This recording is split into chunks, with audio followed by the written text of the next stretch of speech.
Coucou, aujourd'hui je voudrais te parler d'un nouveau livre. Aujourd'hui je vais te parler de la métamorphose de Kafka. Alors, Kafka, tu vois, j'avais jamais lu de livre de lui.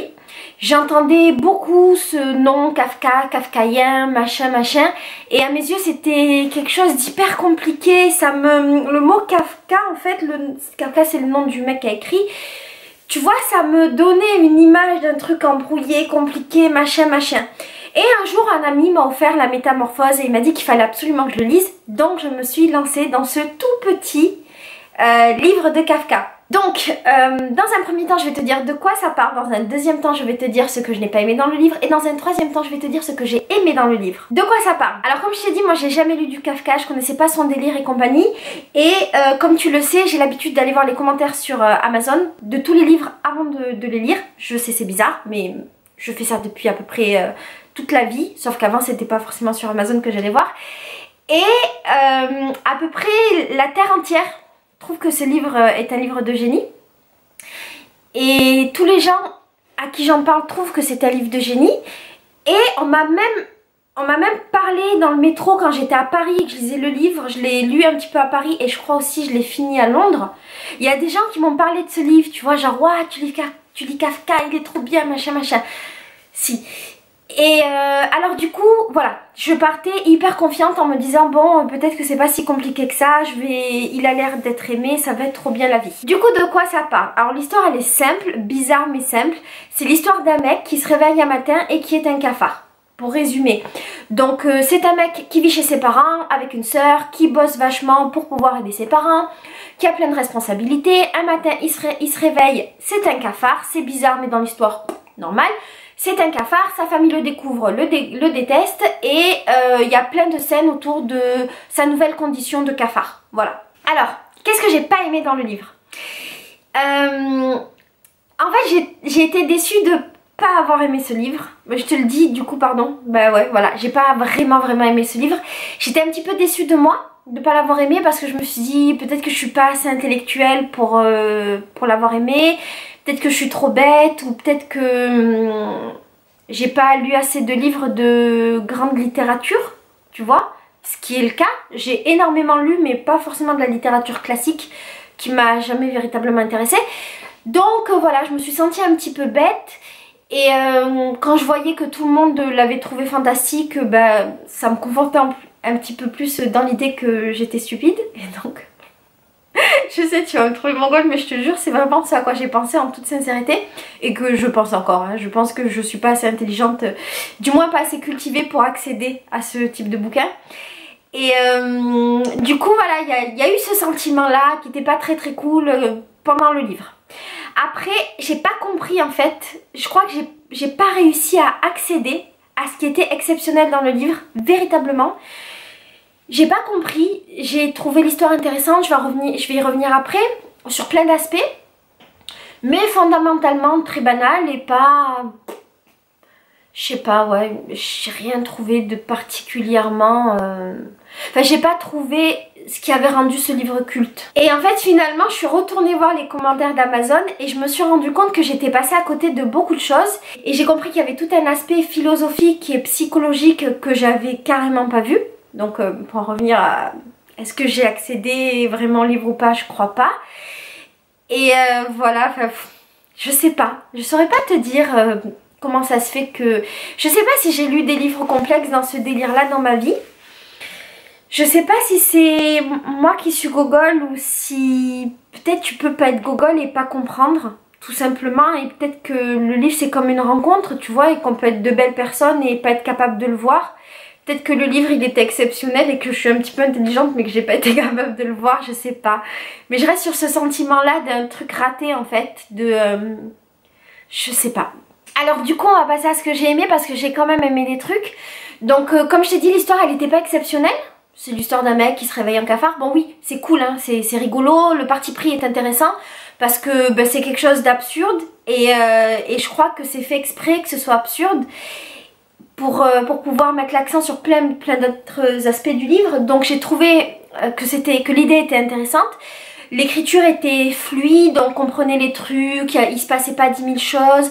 Le livre était découpé en plusieurs parties qui se distinguaient super bien, donc c'était quand même hyper clair. Tu vois, c'était pas compliqué dans la manière dont c'était écrit, c'était super clair. Et ça, pour le coup, c'était appréciable. Parce que finalement, j'avais très peur de lire du Kafka. Et même si j'ai pas compris son délire, j'ai compris en fait ce que je lisais. Ça, c'était bien.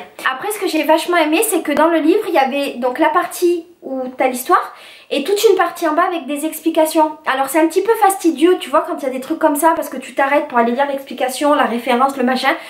Enfin, des fois, c'est rébarbatif et moi, ça me gave. Mais là, ça m'a pas gavé parce que du coup, en fait, l'auteur, il expliquait plein de... Enfin, l'auteur ou le mec qui a écrit les... qui a rajouté ça, je sais pas si c'est Kafka ou si c'est, mettons, la maison d'édition qui l'a rajouté, j'en ai aucune idée. Mais en tout cas, ça me permettait de comprendre certaines choses et ça faisait plein de références à d'autres œuvres de Kafka que je n'avais pas lues et qu'il était intéressant de connaître pour mieux appréhender l'histoire qu'on est en train de lire.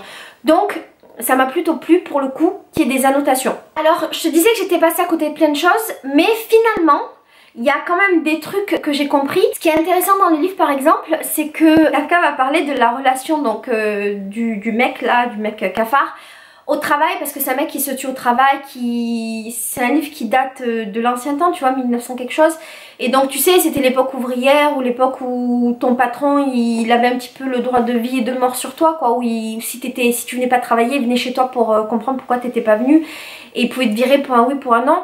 Et en fait ce rapport au travail là, tu vois, ce monde là il est hyper intéressant, même s'il est pas très développé dans le livre, mais c'est un aspect que moi j'ai bien aimé parce que je connaissais pas forcément, tu vois, donc c'était cool.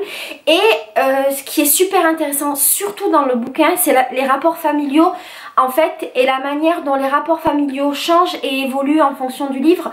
Parce qu'au début, pour te raconter un petit peu l'histoire, au début donc on parle d'un mec qui aide beaucoup sa famille et qui travaille pour sa famille, qui a un rôle important dans sa famille, qui est valorisé notamment par sa petite sœur. Et au fur et à mesure qu'il devient dégoûtant parce que c'est un cafard, et ben tout s'inverse en fait. Et les personnes qui l'aimaient ben, se mettent à le détester, on devient méchant avec lui, il y a de la violence, il est dénigré, tout ça, tout ça. Et tout cet aspect psychologique du lien familial et du rapport à l'autre membre de la famille, pour le coup je l'ai trouvé très intéressant. Et c'est très développé dans le livre. Et ce qui était sympa, c'était de se poser la question de finalement qui est le monstre. Parce que on est face à un personnage qui devient un cafard géant, ce qui est plutôt dégueulasse. Donc c'est lui le monstre au début du livre. Et finalement tous les gens qui dépendaient de lui et qui avant le respectaient parce qu'il ramenait de l'argent, se rendent compte déjà qu'il ramènera plus d'argent. Et deviennent à leur tour des monstres pour le mec cafard.